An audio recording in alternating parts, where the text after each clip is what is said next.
C'est ma dernière nuit à Paris. Alors je voulais expérimenter, découvrir à quoi la ville lumière ressemble quand tout est éteint, quand le temps est long et que tout s'arrête. Pendant que les jours, eux, passent à la vitesse de la lumière, plongés dans le travail et les corvées, je voulais voir quand la lumière n'est plus, que tout est lent et que chaque seconde semble éternelle. Mon premier stop, c'est Notre-Dame. C'est de là que je vais partir. On va totalement se perdre dans Paris pour découvrir les beaux endroits, découvrir des choses, peut-être des personnes. En tout cas, on va parcourir la ville et tenter de lui dire au revoir. Tout ce que je sais, c'est qu'on va marcher vers l'ouest dans cette direction. Là, il est environ 23h30. On commence notre périple sous une température d'environ 5 degrés.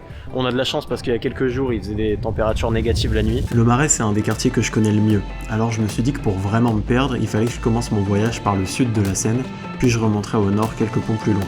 L'idée de cette première partie de la nuit, c'est d'admirer ce que Paris et le hasard peut nous offrir. Bon, c'est bon, on est passé au sud de la Seine. Là, on va s'enfoncer un petit peu dans les petites rues. Le but, c'est d'éviter les coins non plus trop prisés, tu vois, quartier latin, juste là-bas, etc. Le but, c'est de passer dans des rues où il n'y a pas trop de monde et de trouver des trucs sympas. De toute manière, il faut que je trouve un truc pour manger. Du coup, je peux pas partir non plus n'importe où. Là, on arrive vraiment dans des quartiers que je connais pas du tout. J'espère que à 1h du matin, je pourrais quand même trouver des trucs parce que là, j'ai pas envie de manger tout de suite non plus. Comment autant de beauté peut être concentrée au même endroit? C'est incroyable. Bon, voilà, ça typiquement, c'est parfaitement ce que je recherche pour commencer. Qu'est-ce qu'il faisait là? Ah, il a pissé. Il était rapide de fou. Là, on commence direct à s'enfoncer dans les petites rues. Mais le problème, c'est que je connais pas Paris assez bien pour connaître les beaux quartiers et connaître les endroits. Ça veut dire, là, je sais que j'avais des opportunités de manger ici et d'être posé. Et là, je crois que je vais les perdre. Donc, il va falloir qu'on les retrouve. En tout cas, c'est vraiment charmant comme endroit. Très beau. Je parle de vous, monsieur. C'est vraiment pour ça que je fais cette vidéo. C'est pour des endroits comme ça où t'es vraiment tranquille, il y a personne, t'es dans des petits quartiers. Résidentiel en fait. Il y a plein d'endroits comme ça à Paris. J'avais déjà vu ça quand j'étais allé une fois la nuit à Paris pour une ancienne vidéo l'année dernière. En fait, il y a beaucoup d'endroits où c'est des sortes de quartiers résidentiels, mais en plein milieu d'un quartier grave où il y a grave busy. Comment on dit en français? Grave pas tranquille, là où il y a beaucoup de monde. Agité. Un quartier en plein milieu d'un quartier agité. T'as genre des petits quartiers comme ça résidentiels étaient vraiment tranquilles. Donc là on arrive sur une grosse rue. Je ne sais pas si passer à l'ouest par le sud est une bonne idée. Je ne sais pas si ce que je fais est une bonne idée stratégiquement. Parce que tous les endroits cool que je connais, ils sont à l'est. Et en partant à l'ouest, je m'isole volontairement pour trouver des trucs. Mais je ne sais pas si je vais trouver des trucs justement. C'est encore trop tôt pour s'arrêter. Mais au moins on visite des belles rues, des petites rues pavées. Magnifique, il y a plein de bars, de commerces, il y a beaucoup de bruit, il y a du monde ici, forcément on est jeudi soir du coup, il y a beaucoup de gens qui sortent. Bon, c'est assez simple, pour l'instant je suis passé que dans des rues avec des restaurants remplis de chinois et des meufs blondes avec des grosses fourrures en terrasse, avec un mec bien habillé et le serveur il a une chemise, il remonte les manches et il est tatoué sur l'avant-bras. Ça c'est que des signes qui disent que le restaurant est beaucoup trop cher. Et même c'était des trucs bien trop hype et stylés pour que j'y aille tout seul avec ma petite caméra. Moi il me faut un truc de sgeg où il y a personne, je peux me poser au fond tranquille et je serai pas dérangé. C'est mignon mais je me dis, c'est-à-dire que là l'artiste qui loue ça, il loue vraiment 5 mètres carrés quoi, il n'y avait même pas 10 mètres carrés. Je serais curieux de savoir combien il paye 5 mètres carrés pour juste exposer son art. Oh, trop mignon.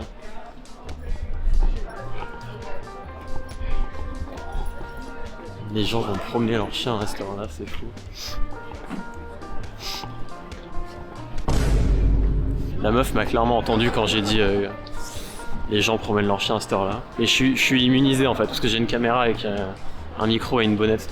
Donc j'ai une sorte d'immunité qui fait que je peux dire n'importe quoi, c'est pas grave, les gens ils me calculent pas, tu vois. Je suis juste un mec chiant qui fait des vidéos. Je me balade à cette heure-là. Là, on a vu déjà des trucs cool. On est dans des rues d'artistes. Il n'y a que des galeries d'art ou des trucs de meubles. Donc, je pense qu'on va repiquer vers le nord et on va remonter encore plus au nord. Et là, on devrait trouver des trucs sympas. Faut qu'on aille le libérer.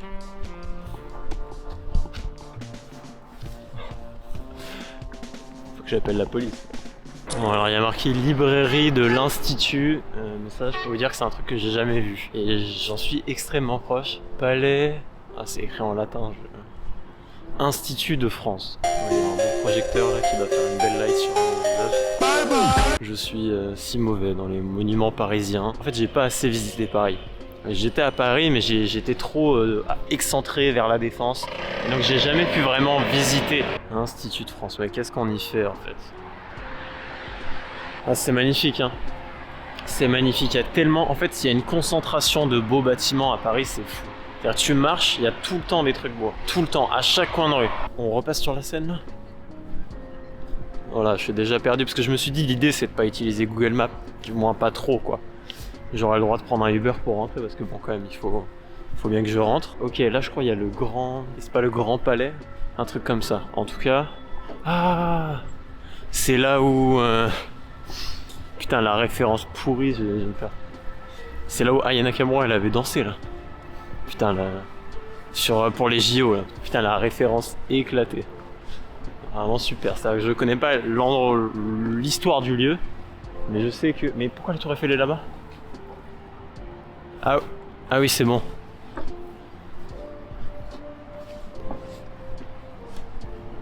Merde. En face, on va aller voir ce que c'est, parce que je connais pas bien. Donc là, j'ai compris que derrière moi, il y a l'Institut de France, magnifique. C'est un super beau bâtiment. Et là, on passe sur un pont assez moderne. Bon, il est quand même plus moche que les anciens ponts, on va dire les termes. Mais il est pas mal quand même. C'est nouveau. C'est pas trop dans la direction artistique de Paris, mais ça va. Pour une ville random, c'est un beau pont. L'immensité des choses qui m'entourent, de la beauté des choses qui m'entourent. En fait, le Louvre, c'est un des endroits que je préfère à Paris parce que c'est tellement immense que ça a pas de sens en fait. C'est-à-dire que c'est tellement beau et magnifique et à chaque fois que tu regardes un endroit, il y a un truc plus beau. Tu peux poser ton regard n'importe où, tu verras un truc magnifique. Et je trouve que c'est ça qui est incroyable avec ce lieu à Paris.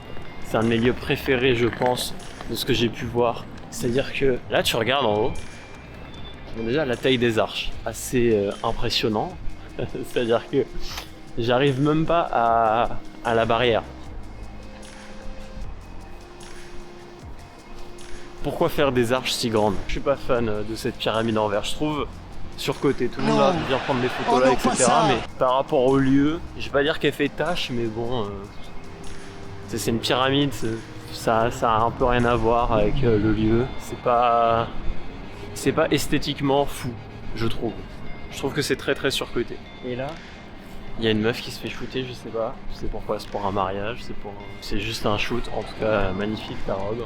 Ça ramène le spot et tout. En fait, ça fait des trucs, c'est ça qui est bien, c'est qu'à Paris, il y a tout le temps des trucs. Tu peux aller n'importe où, il se passe un truc, il y a une activité marrante, il y a des interactions. Alors après, je suis pas le meilleur pour capter les interactions. Oh, ça sort la gimbal et tout avec la caméra, ça fait carrément ça.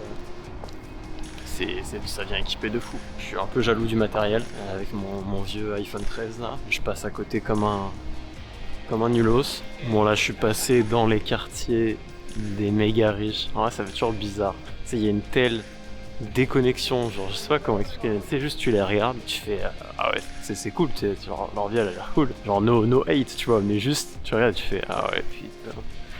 Incroyable. Là, il y avait un spot, j'ai pas filmé parce qu'il y avait vraiment beaucoup de monde. Mais la théorie blonde avec un manteau de fourrure qui fume une clope et le manteau de fourrure est blanc. Alors là, ça c'est vraiment, chaque élément ça rajoute de l'argent, tu vois. La cigarette, c'est 1 million en plus sur le compte en banque à chaque fois. À chaque petit élément comme ça. Bon, là, on arrive dans les endroits sympas parce que là, on est rue du Jeuneur. Et ça, je connais parce que c'est là où il y a toutes les boutiques de tissus à Paris. Je connais puisque également, j'ai fait un shooting photo là-bas, dans une petite boutique. Faut que je retrouve sa boutique d'ailleurs, c'est Tom. J'étais allé avec mon gars Roman et Anna il y a plus de 2 ans maintenant. Je crois que sa boutique elle est juste ici. On avait fait un super shooting photo pour ma marque à l'époque. Franchement, j'étais grave content du résultat. C'était Roman qui avait shooté avec son argentique et ça rendait trop bien. Je crois que c'est ça sa boutique. Ok, mais du coup je sais me repérer un peu par rapport à ça, parce que si je descends, là il y a le métro et là je vais retrouver des trucs où il y a grave du monde. Et si je descends vraiment, je vais aller vers Châtelet, je crois bien. Mais c'est pas forcément des rues comme ça qui m'intéressent, puisqu'il y a trop de monde en fait. Bon, je crois qu'on y arrive enfin, je vois un signe de truc kebab au loin. C'est mon seul espoir de manger là, à ce stade. Mais là, j'ai l'impression que je retourne dans une zone où il y a du monde. J'étais en zone périphérique, là j'ai marché pendant 10 minutes, il y avait genre personne dans les rues. Et là... j'arrive dans une zone avec un petit peu plus de monde.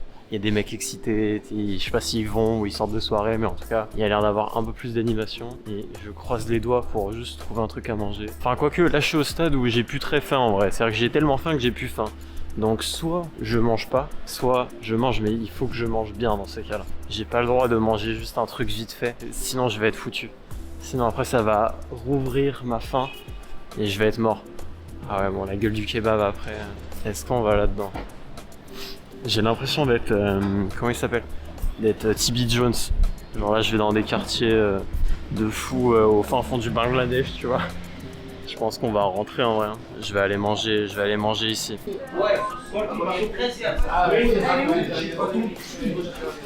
Ah, je fais le mec chiant, j'ai demandé couteau, fourchette. On va goûter ça.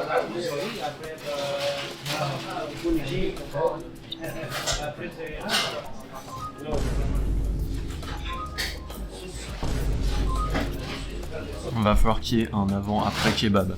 C'est-à-dire qu'après la balade, elle doit être boostée. Je dois être boosté pendant la balade.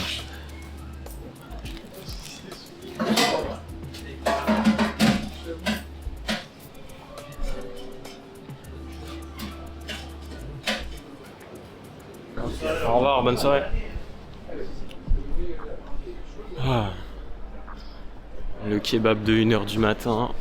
Kikari là qui me réveille, il me réveille un peu. Je pense que c'est qu'une question de temps avant qu'il m'abatte, que ça commence à être digéré et que là je vais prendre un KO technique, je pense. Ça va m'endormir instant. Mais là je pense que j'ai une fenêtre de une demi-heure où je vais avoir un peu d'énergie et ça va être pas mal. Ça va être assez pour marcher en direction de l'Opéra. J'ai regardé la map, j'ai triché pour qu'on puisse un petit peu se rapprocher de l'ouest et rallier la défense plus facilement, parce que là on est encore trop loin, on est beaucoup trop loin. Et 9 €, enfin non, c'était 8,50 € parce que j'ai pas pris de boisson. 8,50 € le kebab. C'est cher de fou pour un putain de kebab. Mais vas-y, là il était 1h, voilà. On va dire c'est service de nuit, ça compense. C'était pas ouf. Enfin après je mange jamais de kebab, c'est mon premier kebab à Paris. C'est le dernier aussi du coup. Enfin le dernier, j'espère dans ma vie, je reprendrai un, mais disons pour la période. Là je suis obligé d'aller lui parler. J'allais rentrer bredouille sans aucune interaction. Là je suis obligé d'aller voir le mec. J'ai pas le droit de passer à côté et de rien lui demander. C'est parti. Bonsoir. Bonsoir. Salut. Tu fais de la photo? Bon là j'ai fait une super rencontre. Un super photographe, vidéaste ici, on a parlé depuis quelques minutes. Comment tu t'appelles? Je t'ai même pas demandé. Mickaël. Et toi? Ok, moi c'est Étienne. Enchanté. Etienne. Est-ce que tu peux expliquer un peu ce que tu fais? Parce que j'ai vu ton super appareil. Wow. Moi, ces derniers temps, je m'intéresse beaucoup et du coup, j'ai vu que c'était un truc de fou. FX3, tu m'as dit. Oui. Qu'est-ce que tu fais un petit peu là le soir? Il est 1h30 du matin. Ouais, non, tout seul. Faut pas y penser l'heure qu'il est. Tu vois, on vient de poser, enfin pas moi, mais on a posé des affiches. Une société qui s'appelle Athènes a posé des affiches, notamment pour Chanel sur l'Opéra. Et mon travail consiste à filmer, prendre des photos de ces affiches. Quoi. Ok, et de nuit, ils t'envoient Oui, parce que c'est là qu'on les pose. Ok. Ah oui, elles viennent d'être posées là, ouais. Juste là. Ok, trop cool. Tu sais, dans cette vidéo, je me balade un petit peu dans Paris. L'idée, c'est de faire une petite introspection sur ce que je pense de la ville, etc. Toi, t'es parisien. Ouais. Qu'est-ce que tu penses un petit peu de Paris? C'est un très vaste sujet quand même. Ouais. Toi, c'est quoi ta vision de la ville? Comment tu te sens ici? T'as passé ta vie à Paris? J'ai passé beaucoup de temps à Paris. Ça va faire presque 20 ans que j'y suis. Ok. Donc c'est comme partout, avantage, inconvénient. Ouais. Voilà, mais je trouve que ça dépend beaucoup de l'endroit où tu habites en fait. Okay. Des endroits où tu as une vraie vie de quartier, une vraie âme, l'âme parisienne, j'ai envie de dire, avec des vraies vies de quartier. Si tu veux, Amélie Poulain, c'est pas une légende tant que ça en fait. Ce Paris-là, il existe et les gens qui sont comme ça existent vraiment aussi dans Paris. On les trouve. Maintenant, bon, si on arrive, quand on est étudiant, qu'on se retrouve coincé sur un boulevard de 15 mètres carrés et qu'on a des finances très justes, évidemment, c'est compliqué de le voir sous cet aspect.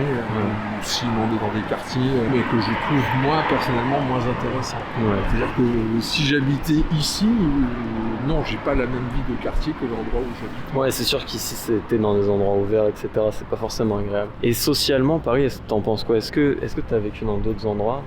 Que Paris? Oui, je viens du sud de la France. Ok. Et est-ce que, en comparant avec le sud, Est-ce que par exemple ici tu as réussi à te faire des amis? Est-ce que tu as réussi à créer une vie ici? Oui, absolument. Ok, tu te sens confortable à Paris? Oui, absolument, mais je sais qu'il y a aussi beaucoup de solitude. On rentre souvent, on est fatigué, mais ça c'est un peu partout pareil. Ouais. Quoi. Mais disons, c'est plus facile de sortir en province, je pense. Moi je me souviens quand j'habitais dans le sud, en fait on n'avait pas besoin d'argent pour sortir, si ce n'est la voiture. Donc on prenait la voiture, on allait chez quelqu'un, on mangeait dehors ou on mangeait chez lui. Et voilà, ici je trouve que ça se fait moins, on va plus dans les brasseries, les restaurants.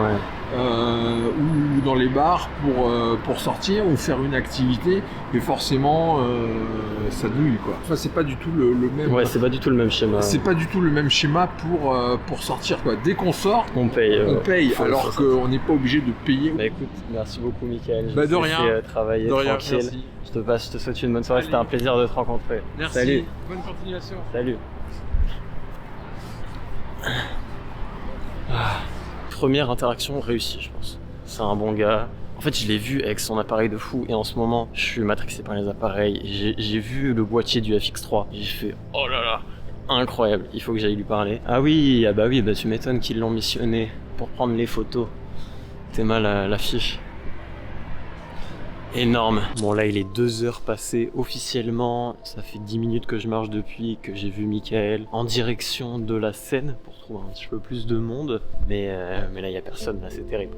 Paris c'est vidé, c'est incroyable la différence entre genre juste minuit 31h et 2h, là il y a plus personne. Il y a des mecs qui travaillent en fait, c'est des mecs qui taffent. Donc là il y a un mec qui remet des vélos, Mickaël qui fait des photos. Là je suis boulevard rue Saint-Honoré, donc il n'y a que des beaux magasins, que des beaux trucs. Saint-Laurent, ouais ok, donc là j'arrive dans les beaux quartiers, donc peut-être on peut tomber sur des gens cool, non? Il y a personne qui a privatisé un magasin à cette heure-là, une petite star. Magasin Balenciaga, une balèze de fou. Qui achète encore chez eux, sérieusement? Là, mon rêve, ce serait qu'il y ait une méga star qui ait privatisé un magasin et qu'on le chope à la sortie. C'est possible. On sait pas ce qui peut arriver à Paris, il peut tout arriver. La nuit, normalement, n'est pas censé avoir cette atmosphère-là. Normalement, c'est censé faire un peu peur, un peu machin. Et là, je suis pas du tout dans ce délire-là. Je suis vraiment dans le délire de j'ai envie de rencontrer des gens, mais il y a personne. C'est fou, hein. Franchement, c'est spécial de voir Paris comme ça. En fait, c'est comme un privilège. Ah, place Vendôme. Voilà, je me disais bien qu'on arrivait vers ici. Vous savez quoi, on va aller faire un tour sur la place, voir si on voit du monde. Là, il y a la boutique Louis Vuitton. Moi, ça m'intéresse de voir si, genre, il y a des mecs dans les magasins, tu vois. Genre, les mecs qui ont des vies complètement folles, qui ont l'argent d'avoir des vies complètement folles. Le magasin Louis Vuitton est allumé, hein. Les autres sont éteints. Dior, c'est éteint. Patek Philippe, c'est éteint. Hublot, c'est éteint. Louis Vuitton, c'est allumé. Mais là, je vois personne. Sûrement qu'ils laissent allumer pour faire genre. Ça.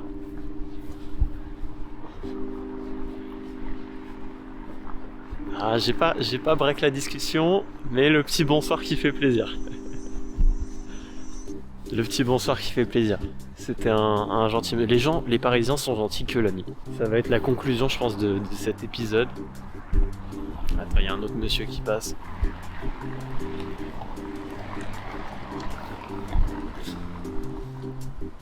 Ah, j'ai tenté le deuxième bonsoir d'affilée, il est pas passé. Lui, j'ai fait le signe de la tête avant d'engager. Et il a pas pris. Il m'a fait la tête. Le jeudi soir, il y a plein de couples. Parce que là, il y avait beaucoup d'étudiants qui sortaient, enfin pas ici, pas place Vendôme, mais dans le quartier latin avant, beaucoup d'étudiants, beaucoup de jeunes. Ils étaient en couple, et il y en a un, il a raccompagné une meuf jusqu'à son appart. Et l'appart était juste en face. Et la meuf, elle l'a checké. Elle lui a dit merci de m'avoir accompagné, et elle l'a checké. Et là, franchement, j'ai ressenti la douleur dans son regard. Il a fait tout le chemin pour la raccompagner chez elle, pour qu'elle le check. Franchement, ça devait être difficile parce que j'ai vu quand il est dans la démarche avec laquelle il est reparti après, c'était pas une démarche de gagnant, c'est une démarche de j'ai le seum en fait. Le mec, il a raccompagné la meuf jusque chez elle pour qu'elle le check. Elle lui a même pas fait la bise. Aïe aïe aïe, franchement, ça va pas être une soirée facile pour notre coco. Là, il doit être chez lui dans son lit. Je pense qu'il dort toujours pas, là il repense à ce moment. Il doit être dégoûté. Là, il n'y a plus beaucoup de bruit. Hein. Ouais, il n'y a plus personne là. On est tout seul dans Paris. Vous faites quoi à cette heure-là dans Paris? Mais il n'y a personne, c'est fou. Les gens sont sympas. C'est le quartier aussi qui veut ça. Hein. Ouais. Mais, non, là, il faut tourner autour du Panthéon, là, comme ça, Ouais. autour du De Place Vendôme. Place Vendôme. Ouais, comme ça, j'ai- ouais, c'est génial. J'ai- Et qu'est-ce que vous faites à cette heure-là dans Paris, monsieur? Vous travaillez? Eh ben moi, je viens juste de fermer le restaurant. C'est votre restaurant? Et là, je rentre à la maison. Tranquille, Voilà. ça marche. Moi, je vous souhaite une bonne soirée alors, Vous êtes monsieur. parisien? Non, pas du tout. Moi, je suis breton et là, je découvre Paris la nuit. Ah, bah, C'est ça un génial, petit peu la ça. vidéo. C'est génial. Je me balade. Vous avez Mais bien raison. ça marche. Bah, bonne soirée, monsieur. Bonne soirée, mon grand. Bonne soirée. Le boss du restaurant. J'ai même pas regardé son resto. Qu'est-ce que c'est que ce truc? Il y a encore un truc immense devant moi que j'ai jamais vu. On dirait un truc grec antique. Et c'est mon dernier soir à Paris et je découvre tout. Je ne sais pas ce que c'est. Est-ce que boulevard de la Madeleine? Hein, ça me dit. Enfin, je connais deux noms, mais le bâtiment associé me dit rien. Église Sainte-Marie-Madeleine. C'est une église? Mais n'importe quoi. Sainte-Marie-Madeleine, église catholique, la paroisse de la Madeleine. Mais ça. On dirait un temple grec. On dirait pas du tout une église. Bon, en tout cas, c'est méga stylé. Hein. J'avais jamais vu. Non, franchement, là, on est vraiment dans les quartiers riches. C'est-à-dire, de ce que j'ai expérimenté, le sud, c'est. Enfin, tout Paris, c'est riche. Mais le sud, c'est riche, un peu bobo, chic, tu vois. Genre un peu classe. Mais t'en fais pas trop, quoi. Le nord, c'est riche et ça en fait beaucoup. C'est assumé. Ah, il y a un magasin Miu Miu. Il y a peut-être une vidéo, c'est fin d'année. Pas Miu Miu, mais une marque similaire. Faudra rester branché. Concorde, mais non, mais on y était. J'ai tourné en rond. Place de la Concorde. C'était pas... Non, on était place Vendôme. C'est pas pareil. Putain, j'ai eu peur, je me suis dit... Là, si je tourne en rond, c'est... Je suis cramé, j'ai le cerveau foutu. Là. Oh merde, c'est énorme. Oh non, ça... Oh, ça me fait flipper, c'est trop énorme. Ça? Comment? Oh non, fait chier, j'aurais dû prendre un Uber avant. Comment? Là, faut que je rallie l'autre côté. Je sais pas pourquoi tout est barricadé. Mais il y a tant que ça de gens importants pour qu'il y ait autant de bâtiments si stylés. Là, je reconnais plus. Là, j'ai aucun repère ici. Je connais pas du tout. C'est l'ambassade américaine. Ah, ça expliquerait. Visa US Passport. Ah, ok, je pense que c'est l'ambassade américaine. Ah, ils ont un bête de bâtiment. Hein. Il y a un garde carrément ici. Bon, bah, je vais pas aller plus loin. Avenue Gabriel. Enchanté, Gabriel. Oh là là, mais où est-ce que je m'aventure? Bon, ça va. Vu le nombre de policiers, je ne devrais pas tomber sur un fou ici. Non. Vous appelez comment, monsieur? Manu. Manu. Pas Dire. Je suis de Bretagne. Je connais pas Paris. Pourquoi on dit tonnerre de Brest? Non, je sais rien. Parce qu'il fait pas beau à Brest? Non. Pourquoi on dit tonnerre de Brest? Ah, un breton qui sait pas ça? Non. Ah, c'est une honte. Je suis pas du Finistère. Moi, je suis des Côtes d'Armor. Côte d'Armor, c'est bien la Bretagne. Ouais. Mais alors pourquoi on dit tonnerre de Brest? Qu'est-ce qu'il y avait à Brest? On dit tonnerre? Non, qu'est-ce qu'il y avait à Brest? Qu'est-ce qu'il y avait à Brest? Oui. Il y a plein de choses à Brest. Aiguillez-moi. Dans les années 1800. 1800? Ouais, la Guyane. La Guyane? Oui. C'est quoi le rapport avec la Guyane? Il y avait les bagnards. Il y avait quoi? Les bagnards à Brest. Oui. Il y avait ça s'appelle un truc de bagnard à Brest. Ouais. Quand les bagnards s'évadaient, ils faisaient tonner les canons. Ok. Ok. Et comme ils tiraient les canons, ça s'appelait tonnerre Ça de veut Brest. dire s'il y avait un évadé ou deux évadés, donc ça disait... Ça disait tonnerre de Brest. Ouais. Ok, ça marche. Bah merci pour l'information, je retiens. Allez. Bah écoutez monsieur, bon courage.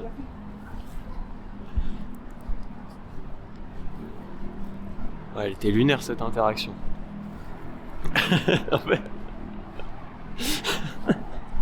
Mais ah, ça doit être la dernière interaction de Paris. Ça doit être la dernière interaction que j'ai avec Paris. Il faut que je prenne mon Uber maintenant. Après avoir profité de Paris et rencontré des super personnes, je voulais voir pour la dernière fois un lieu précis. C'est un endroit dans lequel j'ai passé beaucoup de temps et avec qui je suis un peu fâché. C'est souvent blindé la journée, alors j'espère que pour ce dernier au revoir, on pourra avoir la paix histoire d'avoir les pensées claires. La Défense, le plus grand quartier d'affaires européen. Je pense que vous voyez pas souvent la Défense comme ça. Tout vide, il n'y a personne. Ça en est limite flippant, je m'attendais à ce qu'il y ait au moins un petit peu de monde, mais là il y a vraiment personne de chez personne. Il y a juste des rats qui passent depuis tout à l'heure. J'ai été habitué aux heures de pointe, à me battre dans le métro pour avoir une place et arriver ici. Donc là je peux vous dire que je vais me faire plaisir de découvrir à quoi la Défense ressemble quand il y a absolument personne, quand c'est complètement vide. On voit qu'il y a des bureaux quand même allumés, hein. Gotham ne dort jamais. Il y a forcément encore des mecs qui travaillent dans ces tours, tu vois. Je sais pas quel poste tu as pour travailler encore à cette heure-là. T'imagines, t'es dans la finance, tu fais des shifts de nuit, l'enfer. Paris, c'est magnifique. J'ai vu des magnifiques choses pendant mes 2 ans à Paris. J'ai pu profiter d'un nouveau monde et découvrir beaucoup de choses. C'était la terre de tous les espoirs. J'ai découvert ce que c'était qu'une vraie ville, une grande ville. Et je suis forcé de constater que c'est magnifique, tu vois. Je peux pas faire le rageux. Alors, c'est magnifique, c'est factuel. Mais il y a tellement de points négatifs aussi à Paris qui ont fait que j'ai pas forcément passé les meilleures années de ma vie ici. J'ai été heureux de le vivre, mais je dois dire que c'est ok que ce soit la fin. Paris, c'est très étouffant. C'est très très étouffant. Quand t'es pas habitué comme moi, quand tu viens de la pure campagne, bah ici tu te sens un peu à l'étroit, tu te sens pas forcément chez toi parce que ça bouge tout le temps, il y a tellement de monde. Et c'était aussi le but de visiter Paris la nuit, c'était de pouvoir respirer un petit peu, de pouvoir avoir ce grand parvis de la Défense, ces grands espaces pour moi seul. Quelque chose que j'ai jamais eu évidemment, que j'ai jamais vu pendant toutes ces années, j'ai jamais eu l'expérience, l'occasion, mais j'ai jamais vécu cette expérience de respirer tranquillement à la Défense. Et d'être seul, de pas être étouffé par des gens qui courent partout pour aller au travail, etc. C'est con à dire, mais là, dans cette vidéo, les bonsoirs, etc. que j'ai eu avec des gens, c'est les premières interactions que j'ai avec des Parisiens. Cool quoi, enfin je veux dire, où il y a un petit sourire et tout. J'avais jamais eu l'occasion avant. Je sais pas si c'est moi qui faisais une fixette et qui était trop dans mon coin, etc. Ou si il y a vraiment cet aspect que c'est dur de rentrer en contact avec des Parisiens quand t'es pas... En fait, quand tu fréquentes pas toutes les sphères parisiennes, bah, c'est très très dur de rentrer vraiment avec eux et d'avoir les opportunités de te faire des amis en fait ici. En fait, c'est tellement grand, il y a tellement tout que du coup tu te perds et il n'y a plus rien. C'est comme si on te donnait tellement de trucs, t'arrives à rien attraper en fait. Et c'est dommage parce qu'il y a tellement de belles choses à vivre, je pense, à Paris, quand t'as les contacts, quand tu connais des gens, quand tu es à l'aise dans cet environnement, quand tu es au bon endroit, quand tu as un peu d'argent aussi, on va pas se mentir, tu peux expériencer, je pense, énormément de belles choses. Et quand t'as pas tout ça, et ben en fait, t'as que les désavantages de Paris et tu te retrouves comme un con dans une si grande ville pour toi. En vrai, il me reste encore une demi-heure de marche pour rentrer chez moi. Je suis KO, je suis en plein déménagement, c'est mon dernier soir à Paris pour de vrai. Si vous voulez voir le déménagement, faut s'abonner parce que c'est la vidéo qui sort la semaine d'après. Bien fatigué, mais bon, c'est moi qui l'ai choisi et je suis content, je regrette pas. J'ai failli ne pas y aller, j'étais extrêmement fatigué avant de venir. J'ai pris sur moi, je me suis dit non, faut faire une vidéo, je sais pas si ce sera une bonne vidéo. J'ai pas filmé beaucoup d'interactions, c'est beaucoup moi qui parle dans Paris. En vrai, je m'en fous, c'est juste... c'est une manière pour moi de dire au revoir à la ville et... Tu vois, ça fait 5 ans de vue, bah, c'est pas grave. moi, j'ai dit au revoir à Paris, j'ai vécu des belles choses ce soir, j'ai vu des beaux endroits, calmes, comme je les aime. Moi, je suis un mec calme, je suis un mec tranquille. J'ai besoin d'avoir cette tranquillité d'esprit quand je fais les choses et quand je regarde certains endroits pour pouvoir l'apprécier. Sinon, je me sens dépassé et je passe et je vois rien. Et c'est tout con, mais il y a des endroits dans Paris que j'avais déjà vu la journée et que là j'ai revu ce soir, dans cette nuit, et que j'ai beaucoup plus apprécié. Franchement, c'est un nouveau regard. Et moi, c'était une manière de me réconcilier avec Paris. J'étais un petit peu fâché. C'était pas le meilleur endroit du monde pour moi. C'était un endroit où j'étais un petit peu malheureux et cette expérience me renoue des liens, lie des liens nouveaux avec la ville et je suis assez heureux parce que j'ai pu voir beaucoup de belles choses que je voyais pas avant. Je suis convaincu que le futur est tellement beau que rien ne sert de se lamenter. J'ai quand même réussi à profiter de Paris et à y passer des bons moments, et cet isolement m'a permis d'avoir une clarté d'esprit folle sur qui je suis, ce que j'aime et ce que je veux faire. C'est une vidéo carrément différente de ce que je peux faire d'habitude, alors j'attends vos retours honnêtes, mais vraiment honnêtes, en commentaire. Comme d'habitude, n'oublie pas de liker cette vidéo si elle t'a plu et de t'abonner si tu me découvres. Salut les gars!